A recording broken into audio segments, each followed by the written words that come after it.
معزز ناظرین السلام علیکم ورحمۃ وبرکاتہ۔ Welcome to history voice. ناظرین کرام، تو آج کی اس ویڈیو میں ہم سیزن 6 کے اوپر تجزیہ کریں گے۔ ناظرین کرام، سیزن 6 کورلش عثمان سیریز کے لیے ایک ناکام سیزن تھا۔ سیزن 6 پر محمد بوزدیگ نے خرچ بہت کیا لیکن کمایا کچھ نہیں۔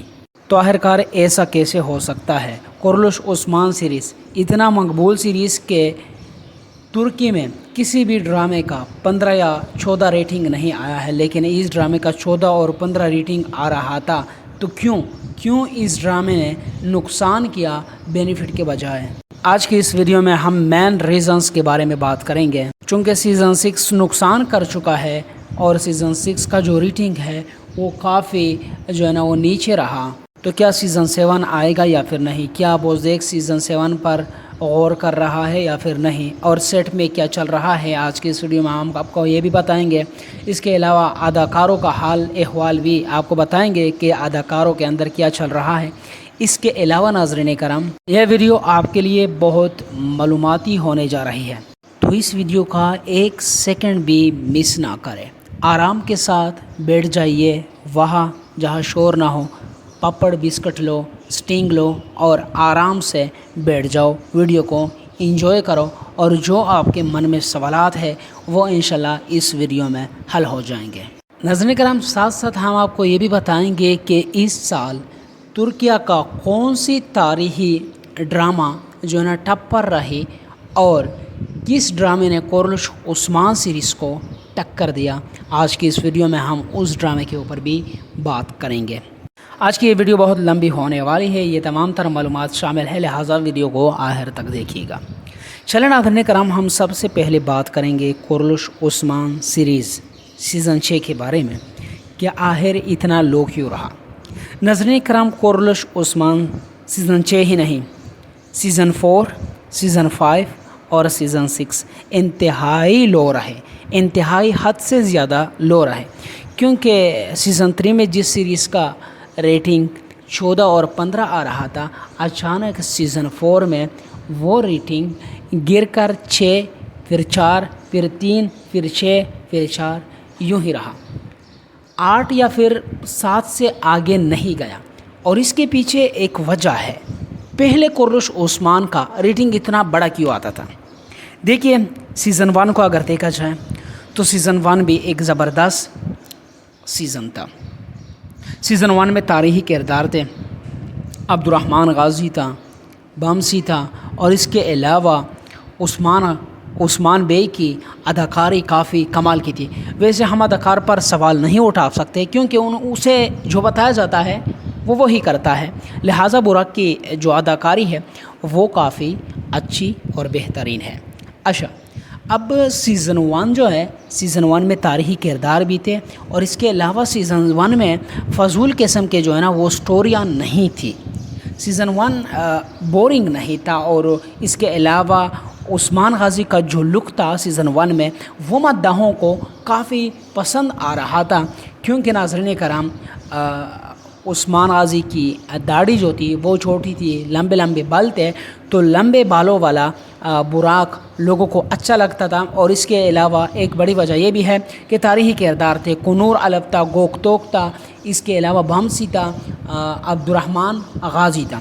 اگر سیزن 2 کو ہم دیکھیں تو سیزن 2 کے سٹارٹ میں ارطغرل غازی کی انٹری کروا دی گئی۔ بے شک وہ ارطغرل نہ آیا، لیکن لوگوں کا انتظار تھا کہ کورلش عثمان سیریز میں ارطغرل غازی کی انٹری کب ہوگی۔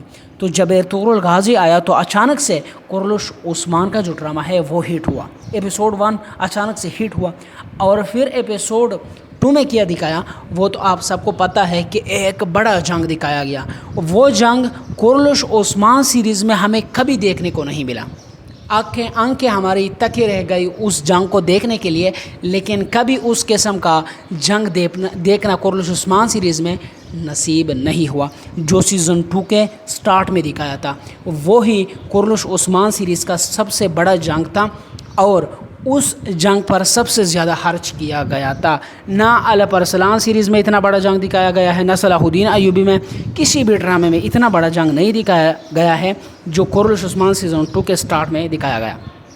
اچھا، اب سیزن 2 میں اتنا بڑا جنگ لوگوں نے جب پہلا ایپیسوڈ دیکھا تو لوگ انتظار کرنے لگے، اس ڈرامے کے اندر گھس گئے، کیونکہ ایک تو ارطغرل غازی کی انٹری ہوئی، دوسری طرف اتنے بڑے بڑے جنگیں وہ جو ہے نا دکھانے لگے بوز ایک سابق کے لوگ جو ہے نا سیزن 2 کے آتے ہی لوگ فین ہو گئے، تو اس کی وجہ سے جو ہے نا وہ سیزن 2 کافی ہٹ ہوا۔ دوسری وجہ یہ ہے کہ تاریخی واقعات، لیکن ناظرین کرام سیزن 2 کا ایک بڑا تاریخی واقعہ وہ ہے کہ جب دھندار کو جو ہے نا موت کے گھاٹ اتارے گئے اور جب دھندار کو مار دیا گیا۔ دوسری تاریخ مار کا وہ جب ارطغرل غازی آیا۔ اس کے علاوہ سیزن 2 میں بھی تاریخی کردار تھے، گوکتوک الب تھا، اس کے علاوہ بمسی تھا، اور ساتھ ساتھ میں عبد الرحمن غازی تھا، اس کے علاوہ احمد الب تھا۔ بے شک اس کو سیریز میں چھوٹا دکھایا گیا، لیکن احمد الب جو تھا، اگر آپ سلطنت عثمانیہ کا تاریخ پڑھو گے تو وہ عثمان غازی کا ایک اہم سپاہی تھا، جس کے بارے میں مشہور ہے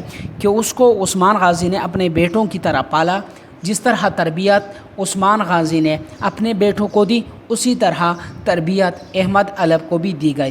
جو کپڑے عثمان غازی نے اپنے بیٹوں کو پہنائے وہ کپڑے احمد الب نے بھی پہنے، حتیٰ کہ عثمان غازی اس کو اپنے ساتھ ہر محاذ پہ جو ہے نا وہ لے کے جاتا تھا۔ جس سیزن کا جی اس سیزن کے بارے میں کر سکتا۔ جی ہاں ناظرین کرام، کورلش عثمان سیزن 3 وہ واحد سیزن ہے جس سے ناظرین کو کسی قسم کا کوئی گلہ اور شکوہ نہیں ہے۔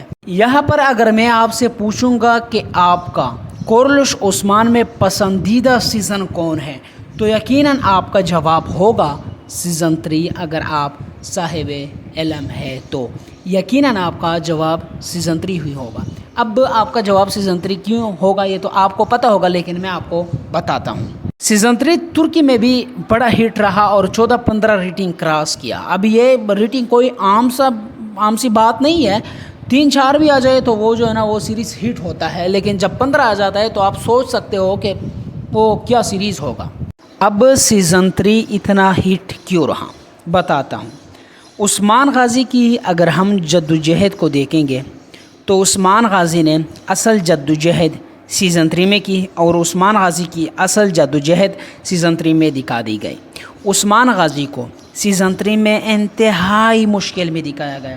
عثمان غازی کے وفادار سپاہی جہاں باغ ہوئے، اس کے علاوہ عثمان غازی کے دشمن نے عثمان غازی پر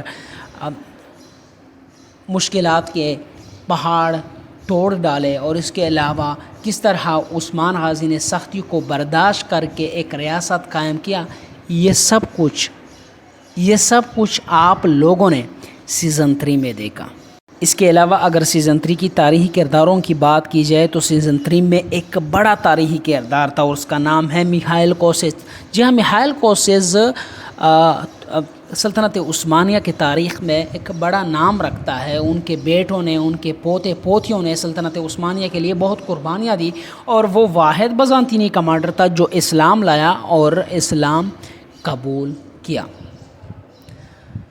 میخائیل کوسیز نے کون سے کارنامے سر انجام دیے، تمام تر کارنامے تو ہم آپ کو یہ نہیں یہاں پر نہیں بتا سکتے، لیکن ہم آپ کو اتنا بتا سکتے کہ وہ ایک تاریخی کردار تھا۔ اس کے علاوہ ترگت الب، اس کو سیزن 3 میں دکھایا گیا، وہ بھی ایک تاریخی کردار تھا۔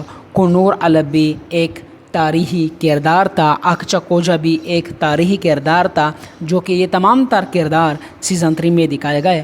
خیر، ایک بات پہ بزدیگ نے ہمارے دل جیت لیے کہ یہ 2 بڑے اہم تاریخی کردار رہتے تھے جن کی انٹری سیزن 6 میں کروا دی گئی، اکچکوجا اور حسن الب۔ تو اس بات پر ہم بزدیگ کو ویلڈن کہتے ہیں۔ اب آتے ہیں اس جانب جس کی وجہ سے ڈرامہ تباہ ہوئی۔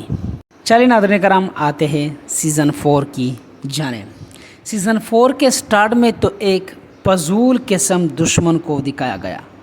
اب لوگ جو دیکھنا چاہتے ہیں، وہ دیکھنا چاہتے ہیں ایک مضبوط دشمن، ٹھیک ہے، عثمان غازی کے ٹکر کا دشمن۔ جیسے کہ میں نے سٹارٹ میں کہا کہ سیزن 3 اور سیزن 2 ہٹ رہا، بڑی وجہ یہ بھی تھی کہ نکولا تھا اس ٹائم، نکولا وہ ایک مضبوط دشمن تھا، اور مداح اس قسم کے دشمن جو ہے نا وہ دیکھنا چاہتے تھے۔ اب نکولا تھا، سیزن 4 میں آئیے جی، سیزن 4 میں اولف آیا جو انتہائی بزدل تھا، اور اس کی جو حملے تھے وہ انتہائی بزدلانہ تھے، اور وہ بہت جلدی عثمان غازی کے سامنے گھٹنے ٹیکنے پر مجبور ہوا تھا۔ اس کے علاوہ اس کی بہن تھی۔ اب یار عورتیں اس طرح لڑائی نہیں لڑ سکتی جس طرح آپ ان کو ہیرو بنا کر قرۃ عثمان سیریز میں دکھا رہے ہو۔ پہلے تو صوفیہ کو دکھا کر جو ہے نا لوگوں کو پتہ نہیں مداحوں کو کتنا غصہ دلوایا۔ اب جو ہے نا اولف کی بہن کی انٹری ہوتی ہے، اور سیزن 4 جو ہے وہ اس کی ریٹنگ کو تباہ کر کے یہ اداکارہ چلی جاتی ہے۔ تو سیزن 4 کی بڑی وجہ یہ ہے کہ عثمان غازی کو مشکلات میں نہیں دکھایا گیا، ایک زبردست دشمن نہیں تھا۔ کیونکہ یار مداحوں سیریز کو تب دیکھتے ہیں، اب ہم مانتے ہیں آپ نے واقعات بھی دکھانے ہوتے ہیں، لیکن مداحوں سیریز کو زیادہ پسند کرتے ہیں جس میں ہیرو کو انتہائی مشکل میں دکھایا جائے۔ یہ میں اپنی ایکسپیرینس سے بتا رہا ہوں، آپ جیسے بھی عثمان غازی کو دیکھنا چاہتے ہو آپ کومنٹ سیکشن میں اپنی رائے کا اظہار ضرور کیجیے گا۔ دوسری جانب براق بھی ایک بڑی وجہ ہے۔ جی ہاں ناظرین کرام، براق بھی ایک بڑی وجہ ہے اس ڈرامے کو تباہ کرنے والا۔ اب میں یہ نہیں کہتا کہ براق اچھی اداکاری نہیں کرتا ہے، لیکن براق کا جو سٹائل ہے وہ ہمیشہ غسیلا سا ہوتا ہے، ہمیشہ بدماشی میں جو ہے نا وہ رہتا ہے، بدماش ٹائپ ہے براق۔